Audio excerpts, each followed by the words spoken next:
সুপ্রভাত বন্ধুরা, নতুন একটা ব্লগে তোমাদের সবাইকে স্বাগত।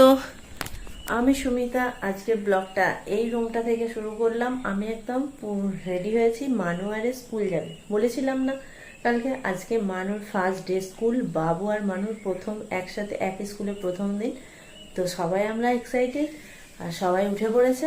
দাদা ঘুমাচ্ছিল, দাদাকে ডাকলাম যে মেয়ে প্রথম দিন স্কুল যাবে, ওর বলে দাদাও উঠে পড়েছে। আর মানু তো কি পাকা পাকা কথা বলছে, চলো তোমাদেরকে দেখাই কি হয়েছে।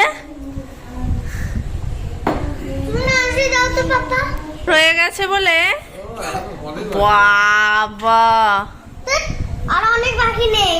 কি হয়েছে এটা? কি তুই এত বাবা তখন থেকে যেন মুখে খই করছিস। চ একটা ভালো করে একটা ছবি তুলি। দেখ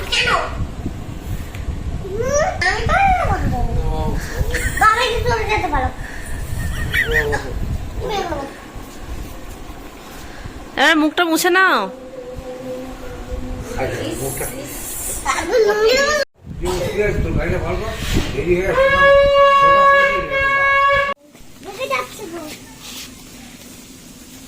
ভারী নাও, দাঁড়াও দুজন।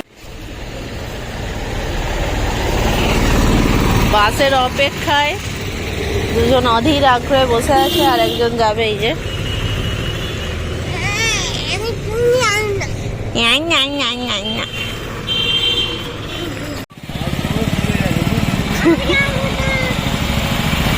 বাস ছুঁয়ে বলেছে মানুষ।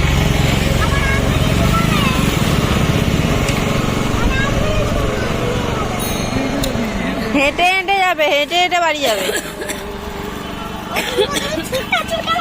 হ্যাঁ, ছুটে ছুটে বাড়ি চলে যাবে।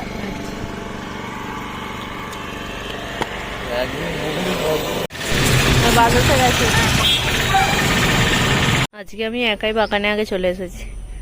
মা আছে বাড়িতে, দিদি যেহেতু বেরোবে, বাবাও চলে যাবে, সেই জন্য মা আছে, রান্না বান্না করছে।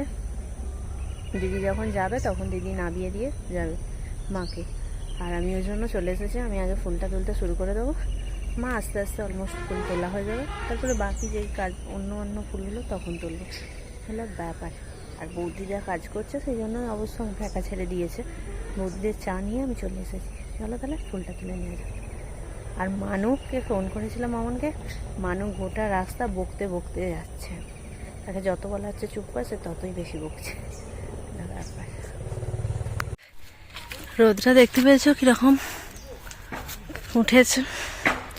হাই বৌদিদেরও কাজ প্রায় অলমোস্ট হয়ে এসেছে, আর একটু বাকি আছে, আগ্রহ করে চলে যাবে।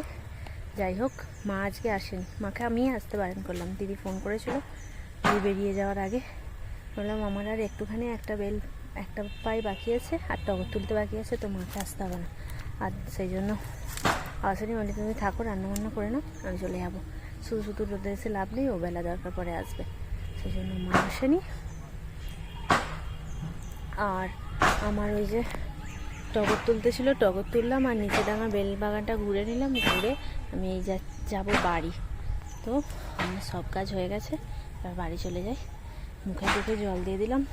মাও চিন্তা করছে, চলো বাড়ি গিয়ে বাকি কথা হবে। বাড়ি এসে এই যে ভাঙা ভুঙি বিক্রি করছি, আর ওনারাও বাড়ি এসে গেছেন।